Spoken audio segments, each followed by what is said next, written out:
तुम भगवान को क्यों ढूंढते हो? क्या तुम्हारे भीतर इतनी कमी है कि तुम खुद को भी भूल बैठे हो? आज मैं तुम्हें एक ऐसा सवाल देने आया हूं जो तुम्हारी पूरी सोच को हिला सकता है। यह सवाल सुनने में छोटा है, पर इसमें तुम्हारे जीवन का सबसे गहरा उत्तर छुपा है। तुम मंदिर जाते हो, मस्जिद में झुकते हो, चर्च में मोमबत्ती जलाते हो, लेकिन क्या कभी अपने भीतर उतरे हो? सोचो, क्या तुम सच में भगवान को पाना चाहते हो या सिर्फ किसी सहारे की तलाश में हो? दुनिया का सबसे बड़ा धोखा यह है कि हमें बचपन से डर के नाम पर भगवान दिया गया। कहा गया, वह देख रहा है, वह गिन रहा है, वह तय करेगा तुम्हारा स्वर्ग या नरक। लेकिन क्या यह प्रेम है या सौदा? आज मैं तुम्हें यह कहने आया हूं कि भगवान कोई बाजार का सौदा नहीं, कोई डर का व्यापार नहीं। वह एक अनुभव है, इतना गहरा कि शब्द वहां तक नहीं पहुंचते। अगर तुम सच में जानना चाहते हो तो यह वीडियो पूरा सुनो, क्योंकि आगे जो बात आने वाली है वह तुम्हारी सोच को हमेशा के लिए बदल देगी। और हां, अगर तुम्हें ये बातें दिल को छूती हैं तो लाइक करो, सब्सक्राइब करो और नीचे कमेंट में लिखो, मैं जागना चाहता हूं। ईश्वर मनुष्य की सबसे पुरानी कल्पना है और यह कल्पना डर की गोद से जन्मी है। जब इंसान जंगल में रहता था, बिजली कड़कती थी, तूफान आता था तो वह कांप जाता था। उसे कुछ ऐसा चाहिए था जो उसे बचा सके, उसे दिलासा दे सके, और यहीं से भगवान की तस्वीर बनने लगी। बचपन से हमें सिखाया गया, भगवान देख रहा है, अगर गलत करोगे तो नरक मिलेगा, सही करोगे तो स्वर्ग। पर सोचो, यह रिश्ता प्रेम का है या सौदे का? प्रेम तो बिना कारण होता है, बिना डर के होता है, लेकिन तुम्हारा भगवान डर और उम्मीद दोनों पर टिका है। यह मानसिक गुलामी है, एक अदृश्य जंजीर। माँ बाप ने डराया, गुरु ने डराया, धर्म ने डराया, और तुम उसी डर के बोझ से झुक गए। तुम्हें भगवान नहीं चाहिए था, तुम्हें सुरक्षा चाहिए थी। कोई ऐसा चाहिए था जो तुम्हारी जिम्मेदारी उठा ले, तुम्हारी गलतियों को ढक दे, तुम्हारे दुखों को हल्का कर दे। जब सब ठीक चलता है, पैसा, नौकरी, रिश्ते, तब तुम भगवान को याद नहीं करते। लेकिन जैसे ही धरती पैरों तले से खिसकती है, तुम मंदिर, मस्जिद, चर्च की तरफ भागते हो। ध्यान से देखो, यह प्रेम नहीं है, यह उपयोग है। भगवान तुम्हारे लिए एक मानसिक बैसाखी बन गया है। और मैं कहता हूं, तुम्हें सहारे की जरूरत नहीं है, तुम्हें सजगता की जरूरत है। सहारे पर खड़ा आदमी कभी सच में खड़ा नहीं होता। वह हमेशा झुका रहता है, हमेशा गुलाम रहता है। धर्म ने भगवान को बेच दिया है और तुमने उसे बिना सोचे खरीदा भी है। तुम्हारे धर्म ने कहा, यह करो, यह मत करो, यह पाप है, यह पुण्य है। लेकिन क्या धर्म खुद जानता है कि ईश्वर क्या है? धर्म किताबों से भरा है, शब्दों से लदा है। किसी ने उपनिषद पढ़ा, किसी ने गीता, किसी ने कुरान, लेकिन खुद को पढ़ने की कोशिश किसने की? जब तक तुम अपने भीतर नहीं झांकते, तब तक भगवान का कोई अर्थ नहीं। क्योंकि भगवान कोई शब्द नहीं, कोई मूर्ति नहीं, वह एक मौन की अवस्था है। ध्यान कोई क्रिया नहीं, कोई उपलब्धि नहीं। ध्यान तब घटित होता है जब तुम बस बैठते हो, बिना उद्देश्य, बिना आकांक्षा, बिना किसी चाहत के। तब धीरे धीरे विचार रुकते हैं, मन शांत होता है और भीतर से एक नीरवता उठती है। वही नीरवता है भगवान।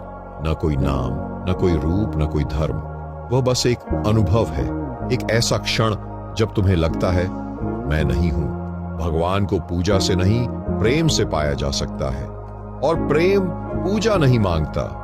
तुम दिन में 5 बार पूजा कर सकते हो, घंटों मंत्र जप सकते हो, लेकिन सवाल यह है, क्या उस समय तुम्हारा हृदय प्रेम से भर जाता है, या तुम बस आदत से, डर से, समाज के दबाव से यह सब करते हो? प्रेम वही है जो बिना कारण होता है, बिना प्रतिफल की उम्मीद के होता है। सच्चा प्रेम किसी शर्त पर नहीं चलता, न स्वर्ग की आशा, न नरक का डर। अगर कुछ करना है तो हर चीज से प्रेम करो, पेड़ों से, आकाश से, हवा से, अपने श्वास से। और यह प्रेम इतना गहरा हो जाए कि तुम खुद को ही भूल जाओ। जब मैं का एहसास खो जाता है, तभी ईश्वर का जन्म होता है। समझो, ईश्वर की कोई वास्तविक आवश्यकता नहीं है। यह वाक्य सुनने में कठिन लगेगा, शायद तुम्हें अधार्मिक लगे, लेकिन सच्चाई यही है। ईश्वर को खोजने वाला मन वही है जो अभी अधूरा है। जो संपूर्ण हो गया, जो अपने भीतर प्रेम और शांति पा लेता है, उसे किसी ईश्वर की जरूरत नहीं रहती, वह स्वयं ही परमात्मा हो जाता है। भगवान तुम्हारे लिए एक विकल्प है, तुम्हारी अपूर्णता का विकल्प। जब तुम ध्यान में पूर्ण हो जाते हो, जब मौन तुम्हारे भीतर घर कर लेता है, तब भगवान कहीं बाहर नहीं बचता, वह तुम्हारे भीतर समा जाता है। और उसी क्षण तुम कहते हो, अहम ब्रह्मास्मि, मैं ही ब्रह्म हूं। लेकिन तुम्हारा अहंकार, तुम्हारा मैं ही तुम्हें ईश्वर से दूर रखता है। जब तक तुम हो, भगवान नहीं है। तुम्हारा मैं हर पल कुछ बनने की कोशिश करता है, कुछ पाने की कोशिश करता है, और यही दीवार है। ध्यान से सुनो, तुम्हें कुछ बनना नहीं है, तुम्हें कुछ पाना नहीं है, तुम्हें सिर्फ होना है, मौन में, सहज में, निष्प्रह में। और जब तुम ऐसे होते हो तो तुम्हारे मौन में एक घंटी बजती है। वह घंटी बाहर नहीं, भीतर बजती है। यह घंटी तुम्हारे हृदय की गहराई में गूंजती है, और उसी गूंज में ईश्वर का साक्षात्कार होता है। तुम जितना खोजते हो, उतना दूर हो जाते हो, क्योंकि खोज करने वाला मन कभी शांत नहीं होता। वह हमेशा भागता रहता है, कल की ओर, भविष्य की ओर, किसी कल्पित लक्ष्य की ओर। खोज बंद करो, बस मौन हो जाओ, बैठ जाओ, बिना किसी आकांक्षा के, बिना किसी योजना के, बस होने के लिए। और धीरे धीरे एक उपस्थिति घटेगी। वह कोई बाहरी व्यक्ति नहीं, कोई देवता नहीं, वह तुम हो। पर वह तुम नहीं जो नाम से पहचाने जाते हो, न वह जो अतीत की कहानियों में जीता है। वह तुम जो शुद्ध चेतना है, बिना रूप, बिना सीमा, बिना शुरुआत और बिना अंत के। यही है परमात्मा। वह कोई जगह से आने वाली रोशनी नहीं है, वह तुम्हारे अपने भीतर की रोशनी है, जो तुम्हारी बेचैनी थमते ही प्रकट हो जाती है। जब तुम्हारी बेचैनी मिट जाती है, तुम्हारा मन शांत हो जाता है। तब तुम समझते हो कि जिसे तुम बाहर खोज रहे थे, वह सदा से तुम्हारे भीतर था। यह एहसास किसी शब्द से नहीं आता, न किसी किताब से, न किसी गुरु की बात से। यह केवल अनुभव से आता है। तुम सोचते हो कि भगवान को पाने के लिए कठिन तपस्या करनी होगी, लंबे मंत्र जपने होंगे, पर सच यह है कि बस स्वयं में उतरना होता है। जैसे झील का पानी स्थिर होता है तो उसमें चांद साफ दिखाई देता है, वैसे ही जब तुम्हारा मन स्थिर होता है तो उसमें ईश्वर का प्रतिबिंब साफ नजर आता है। और उस क्षण तुम पाते हो कि ईश्वर और तुम दो नहीं हो, तुम ही वह हो। यही कारण है कि जितना ज्यादा तुम खोजते हो, उतना ज्यादा भटक जाते हो, क्योंकि खोज में मन सक्रिय रहता है, और जब तक मन सक्रिय है, मौन नहीं आता, और बिना मौन के ईश्वर का अनुभव असंभव है। इसलिए मैं कहता हूं, खोज को छोड़ो और मौन को थाम लो, बैठ जाओ, बस होने के लिए। न भगवान को पाने की आकांक्षा रखो, न स्वर्ग जाने की। तुम्हें कुछ पाना नहीं है, तुम्हें सिर्फ स्वयं को खो देना है। और जब तुम स्वयं को भूल जाते हो, नाम, पहचान, अतीत, तब जो बचता है वही शुद्ध चेतना है, वही परमात्मा है।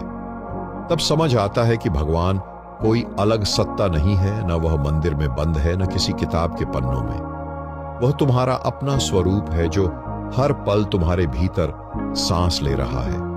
उसका अनुभव पूजा से नहीं, किसी कर्मकांड से नहीं, बल्कि प्रेम और मौन से होता है। और जब यह समझ गहरी हो जाती है तो जीवन से डर खत्म हो जाता है, मृत्यु से भी। तुम बस जीते हो, पूर्ण, सहज, मुक्त। और तब तुम जान जाते हो कि भगवान कभी खोया नहीं था, तुम ही उसे देखने से चूक रहे थे। दोस्तों, अगर इस पूरी यात्रा में कही गई बातें आपके दिल की गहराई तक उतरी हों, अगर कहीं ना कहीं आपको लगा हो कि यह सच है, तो इसे अपने तक मत रखो। इस संदेश को आगे बढ़ाओ, ताकि और लोग भी अपनी खोज को बाहर से भीतर की ओर मोड़ सकें। याद रखो, यह ज्ञान किताबों में पढ़ने से नहीं, बल्कि अनुभव से आता है, और अनुभव तभी होगा जब आप सच में रुककर खुद को देखेंगे। अगर यह बातें आपके हृदय को छू गईं, तो इस वीडियो को लाइक करें, चैनल को सब्सक्राइब करें, और नीचे कमेंट में लिखें, मैं भीतर की ओर यात्रा शुरू कर रहा हूं। आपके शब्द किसी और के जीवन की शुरुआत बन सकते हैं।